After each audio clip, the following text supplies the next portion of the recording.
ভুয়ো আধার কার্ড বানিয়ে গ্রেপ্তার বাংলাদেশি। ওই ভুয়ো আধার কার্ড দেখিয়ে একজন বাংলাদেশে ফেরত যাবার চেষ্টা করছিল কোচবিহারের চাংড়াবান্ধা চেকপোস্ট দিয়ে। তাতেই সন্দেহ হয় কর্তব্যরত আধিকারিকদের। খবর দেওয়া হয় মেখলিগঞ্জ থানায়। জিজ্ঞাসাবাদে অভিযুক্ত জানায় বাংলাদেশের বগুড়া জেলায় তার বাড়ি। মোহাম্মদ আবু বক্কর নামে ওই যুবক চোরা পথে ভারতে প্রবেশ করে। বছর খানেক ধরে নদিয়াতে সে বসবাস করছিল। এই ঘটনায় চাঞ্চল্য ছড়িয়েছে এলাকায়। রবিবার 21শে ডিসেম্বর সন্ধ্যায় ঘটনাটা ঘটেছে চাংড়াবান্ধা ইমিগ্রেশন চেকপোস্টে। জানা যায় এদিন এক ব্যক্তি বাংলাদেশ যাওয়ার উদ্দেশ্যে চ্যাংড়াবান্ধা ইমিগ্রেশন চেকপোস্টে একটি ভারতীয় আধার কার্ড নিয়ে আসে। তবে চ্যাংড়াবান্ধা ইমিগ্রেশন চেকপোস্টে কর্মরত ব্যক্তিরা ওই ব্যক্তির কাছে থাকা আধার কার্ড অবৈধ বলে বুঝতে পারেন। তারপর ওই ব্যক্তিকে আটক করে রাখেন চ্যাংড়াবান্ধা ইমিগ্রেশন চেকপোস্টের কর্মীরা। খবর দেওয়া হয় মেখলিগঞ্জ থানায়। পরবর্তীকালে পুলিশ গিয়ে ওই ব্যক্তিকে আটক করে মেখলিগঞ্জ থানায় নিয়ে আসে। পরে জিজ্ঞাসাবাদের পর তাকে গ্রেফতার করা হয়েছে। পুলিশ সূত্রে খবর, ধৃত বাংলাদেশির নাম মোহাম্মদ আবু বক্কর সিদ্দিকীর বয়স 22 বছর। সে বাংলাদেশের বগুড়া জেলার বড় তালেশ্বরের বামনা এলাকার কালাইয়ার স্থানীয় বাসিন্দা।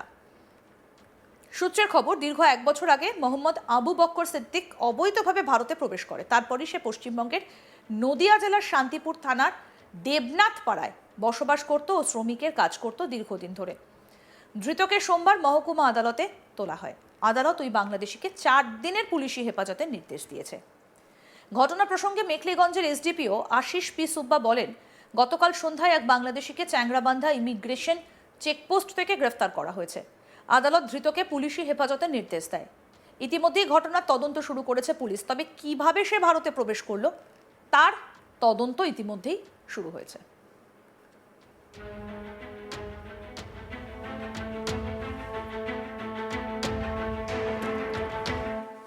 আমাদের প্রতিনিধি মনসুর হাবিবুল্লাহ কি প্রতিবেদন তুলে ধরেছেন, দেখবো এবার। আবারও বাংলাদেশি যুবক ধরা পড়ল কোচবিহারের মেখলিগঞ্জের চাংড়াবান্ধা চেকপোস্ট দিয়ে বাংলাদেশে ফেরত যাওয়ার সময় ওই বাংলাদেশি যুবককে গ্রেপ্তার করা হয়। তাকে নিজেদের হেফাজতে নিয়ে জিজ্ঞাসাবাদ চালাচ্ছে পুলিশ। আপাতত যা তথ্য পাওয়া গেছে তাতে জানা গেছে বাংলাদেশের বগুড়াতে তার বাড়ি। বছর দেড়েক আগে বনগাঁ পেট্রোপোর্ট সীমান্ত দিয়ে অবৈধভাবে ভারতে অনুপ্রবেশ করে সে। তারপরে নদিয়াতে তার পরিচিত লোকের বাড়িতে যায়, সেখানে শ্রমিকের কাজ করছিল। তারপর সেখান থেকে বেঙ্গালুর হয়ে আবার বাংলাদেশে ফেরত আসার জন্য মনস্থির করে। তখন আবার বাংলাদেশে যাওয়ার জন্য পশ্চিমবঙ্গকেই বেছে নেয় সে। তবে এবার বনগাঁ পেট্রোপোর্ট বর্ডার না হয়ে চাংড়াবান্ধা সীমান্তকেই বেছে নেয় ওই 22 বছরের যুবক।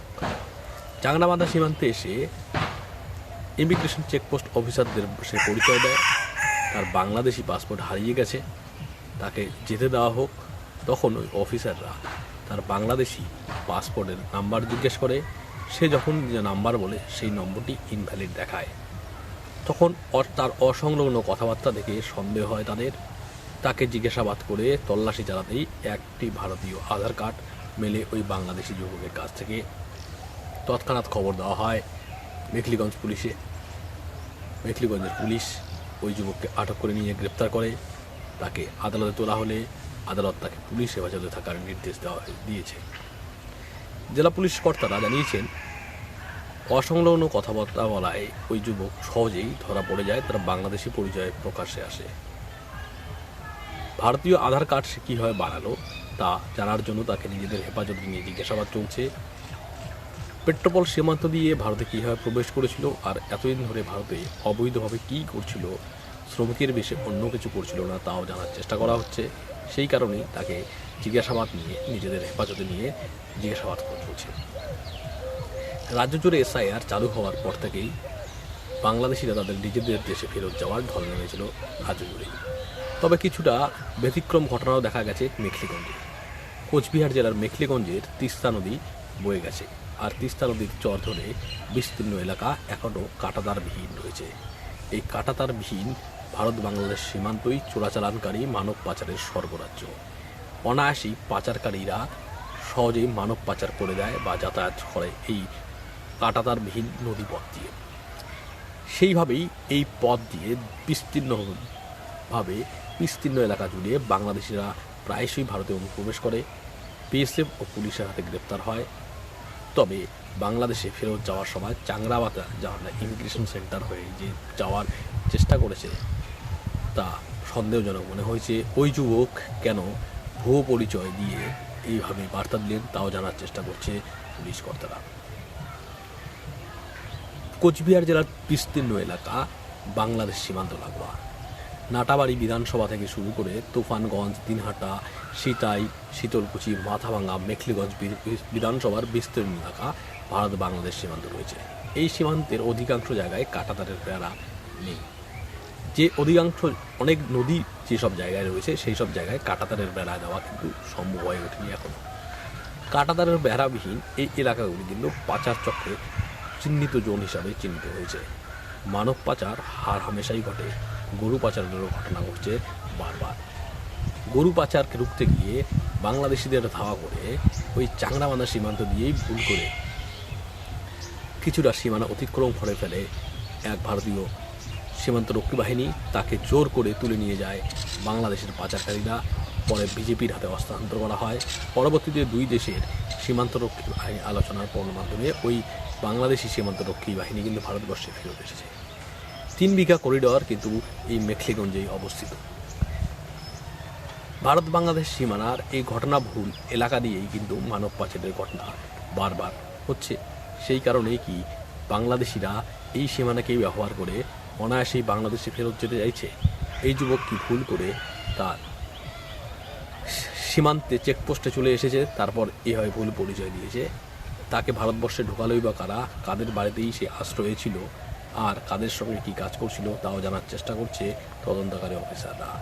এই যুবকের পরিচয়, তার পিতামাতা ও তার পরিজনরা বাংলাদেশের কোথায় রয়েছে না ভারতে রয়েছে তাও জানার চেষ্টা হচ্ছে। দীর্ঘদিন ধরেই এইভাবেই কিন্তু ভারত বাংলাদেশ পারাপারের এক সমস্যা দেখাই দিচ্ছে। যতই সীমান্তরক্ষীর বাহিনী পাহারা দেখ আর কাঁটাতারের বেড়া না থাকায় শীতের দিনে নদীর চরগুলি কিন্তু খুবই মানব পাচারের জোন হিসাবে পরিগণিত হচ্ছে। দ্রুত কাঁটাতারের বেড়া দেওয়ার দাবি উঠেছে সীমান্তবাসীরা। আর শীতকাল পড়তেই কিন্তু গরু পাচারও বেড়েছে একাধিক জায়গায়। সেই কারণে পাচার রোখারও দাবি উঠছে বারবার এই সীমানাগুলিতে। পরবর্তীতে কী খোলসা হয় তা দেখতে অবশ্যই চোখ রাখুন। ভুয়ো আধার কার্ড বানিয়ে গ্রেফতার বাংলাদেশি। ওই ভুয়ো আধার কার্ড দেখিয়ে একজন বাংলাদেশে ফেরত যাবার চেষ্টা করছিল কোচবিহারের চাংরাবান্ধা চেকপোস্ট দিয়ে। তাতেই সন্দেহ হয় কর্তব্যরত আধিকারিকদের। খবর দেওয়া হয় মেখলিগঞ্জ থানায়। জিজ্ঞাসাবাদে অভিযুক্ত জানায় বাংলাদেশের বগুড়া জেলায় তার বাড়ি। মোহাম্মদ আবু বক্কর নামে ওই যুবক চোরাপথে ভারতে প্রবেশ করে। বছর খানেক ধরে নদিয়াতে বসবাস করছিল সে। ঘটনায় চাঞ্চল্য ছড়ায় এলাকায়। রবিবার 21শে ডিসেম্বর সন্ধ্যায় ঘটনাটা ঘটেছে চাংরাবান্ধা ইমিগ্রেশন চেকপোস্টে। জানা যায় এদিন এক ব্যক্তি বাংলাদেশ যাওয়ার উদ্দেশ্যে চাংরাবান্ধা ইমিগ্রেশন চেকপোস্টে ভারতীয় আধার কার্ড নিয়ে আসে এবং তখনই বিষয়টা সামনে আসে। আরও আপডেট পেতে দেখতে থাকুন আজ তাক বাংলা। সাবস্ক্রাইব করুন, নোটিফিকেশন পেতে বেল বাটন অপশন প্রেস করুন।